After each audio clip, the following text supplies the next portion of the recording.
are my African queen. Ooh, Lord, ooh, Lord. Just like the Londres, mars 2006. La vie est belle pour le footballeur Emmanuel Adebayor, dit Cheyi. African beauty. Oh, yeah. Ooh, you are my African dream. Oh, Lord. Ce jeune homme de 21 ans à peine, dont on s'arrache les autographes, est originaire du Togo. Il vient de rejoindre les superstars d'Arsenal. Montant de son transfert, 10 millions d'euros. Salaire non révélé, mais considérable. À nouveau mythe est né, une nouvelle icône du footballeur africain qui fait fortune en Europe. Le jour que je suis arrivé ici, j'étais comme un gamin. J'ai regardé le stade, j'avais un sourire qui m'arrivait jusqu'au milieu de la tête. C'est magnifique.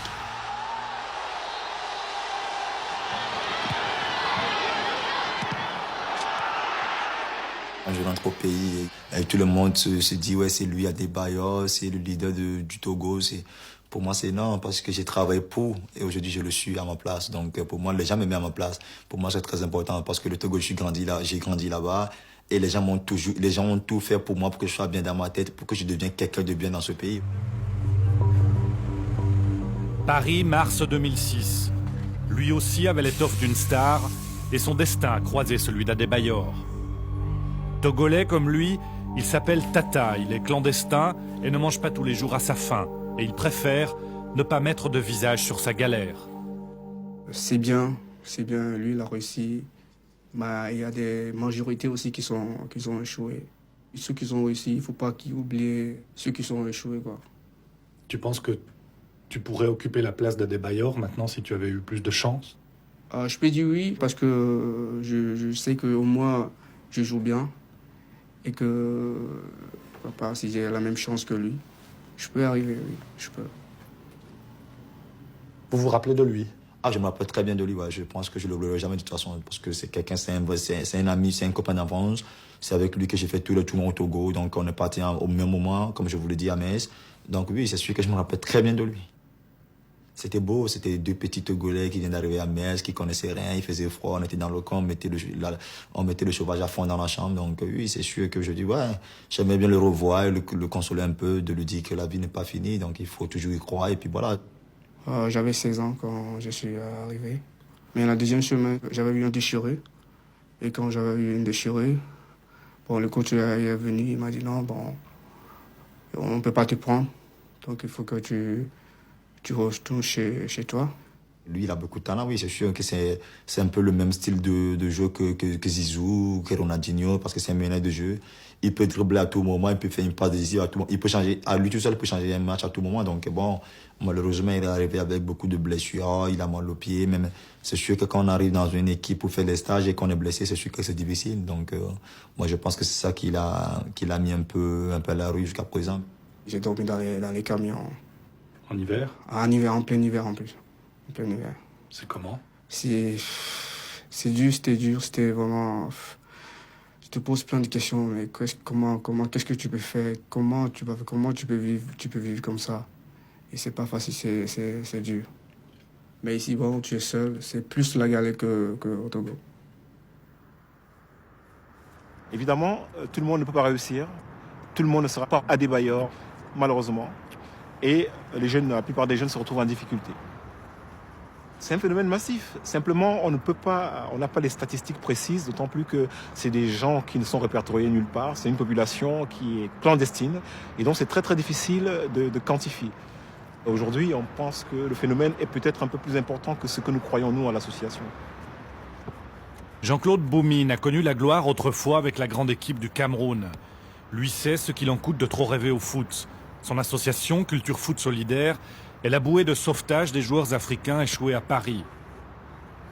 Sans club, il s'entraîne habituellement sur ce terrain de la Porte de Pantin, mais aujourd'hui, personne.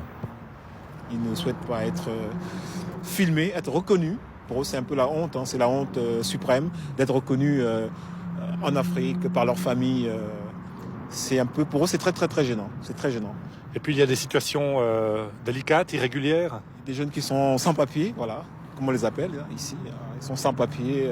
Parfois, ils arrivent Quand ils sortent d'ici, c'est souvent en regardant à gauche, à droite, est-ce qu'il n'y a pas la police, est-ce qu'on ne va pas se faire contrôler. Ce n'est pas très très marrant quoi, comme situation. Donc ils sont là, malgré tout, pour garder le rêve. Il y a des jours que je ne mange pas pratiquement. Et il y a des jours que je n'ai pas de ticket de métro pour aller m'entraîner, donc je suis obligé de rester à la maison. J'ai été contacté par un agent de joueur qui m'a promis de me trouver un club en Europe. J'avais 16 ans. Quand je suis arrivé à Paris, le manager il m'a amené dans un club dans l'ouest de la France. Et ensuite, il faisait très froid, donc j'avais du mal à m'adapter. Et puis du jour au lendemain, il a disparu sans nouvelles. Donc jusqu'au jour d'aujourd'hui, j'ai pas de nouvelles de lui. C'est des mecs qui ne pensent qu'à se remplir des poches, quoi, qui sont vraiment sans pitié, quoi. C'est vraiment des vautours.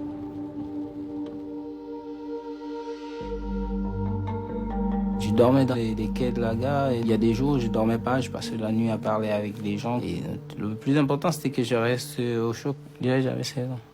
Tout seul dans les rues de Paris? Ouais, j'étais tout seul. Qu'est-ce que tu as mangé à ce moment-là? Je mangeais rien. Tout ce que je mangeais, j'ai essayé d'acheter des fruits parce que je voulais pas gaspiller tout l'argent que j'avais. J'ai acheté des fruits, des pommes parce que j'aimais les pommes. Quand je suis arrivé en France, j'aimais les pommes. Et quand j'avais vraiment trop faim, j'ai essayé d'acheter peut-être un gâteau qui pouvait me coûter 1,50 € et jusqu'au jour où l'argent est fini et tout, c'était vraiment difficile. Tu en veux à l'agent qui t'a amené ici? Je sais même pas si je dois l'en vouloir mais je me pose juste des questions pour savoir qu'est-ce qui s'est passé, pourquoi ça se passe comme ça, pourquoi il a fait ça. J'ai Là, par exemple, j'ai un email d'un jeune qui nous appelle au secours d'Iran, un jeune Togolais qui est en Iran. Et là, j'en ai une d'un jeune qui nous écrit. On nous écrit, c'est quelqu'un qui l'a recueilli, qui écrit qu'il a été parachuté là, à Lyon au mois de mai, sans argent, sans adresse, avec la seule indication, quelqu'un viendra t'attendre à la gare. Après une journée d'attente, il s'est adressé à un Africain qui lui a parlé, qui lui a dit connaître une famille, et c'est comme cela qu'il a atterri chez nous. Je ne parle pas du cas d'un jeune Malien qui avait marché dans le désert, il a traversé le Sahara, il s'est retrouvé en Algérie, il a pris le bateau, il est arrivé à Marseille, et je l'ai vu assis là, devant moi, je n'avais pas de mots pour lui parler. Je ne pouvais pas. Qu'est-ce qu'on peut dire à un gamin comme ça qui a passé des heures sous le soleil, qui a bravé le désert, qui a tout fait pour arriver en Europe?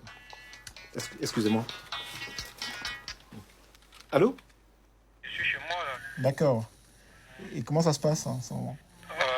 Pour l'instant, ça va. Hein. Comme je t'ai dit, moi j'étais blessé. Et tu es arrivé là, tu es en France depuis quand? Depuis combien de temps? Ça fait 5 ans que je suis en France. Écoute, il faut donc qu'on puisse se voir, comme ça tu passes à l'association et qu'on essaie vraiment de discuter et qu'on voit quelle solution on peut et puis je te présenterai la personne qui peut s'occuper de toi de manière efficace. Alors d'aujourd'hui, on a suivi plus de 600 jeunes. Et il faut savoir qu'on n'a pas les moyens de communication des grosses ONG. On n'a pas encore fait une communication vraiment à destination de ces publics. Mais on se rend quand même compte qu'il en passe pratiquement tous les jours. Alors vous m'avez dit qu'à un moment donné, vous avez été un peu débordé par les situations d'urgence, n'est-ce pas? Nous sommes encore débordés par les situations d'urgence parce qu'on ne peut pas aujourd'hui répondre clairement à la demande parce que les jeunes ont des problèmes déjà de suivi psychologique. Ils sont tellement découragés, ils sont psychologiquement abattus, ils culpabilisent. Ensuite, les jeunes ne savent pas parfois où coucher, où dormir. Ensuite, il y a la question de la scolarisation. Ils sont là, des jeunes de 14, 15, 16 ans qui ne vont pas à l'école. C'est pas du tout normal pour la société.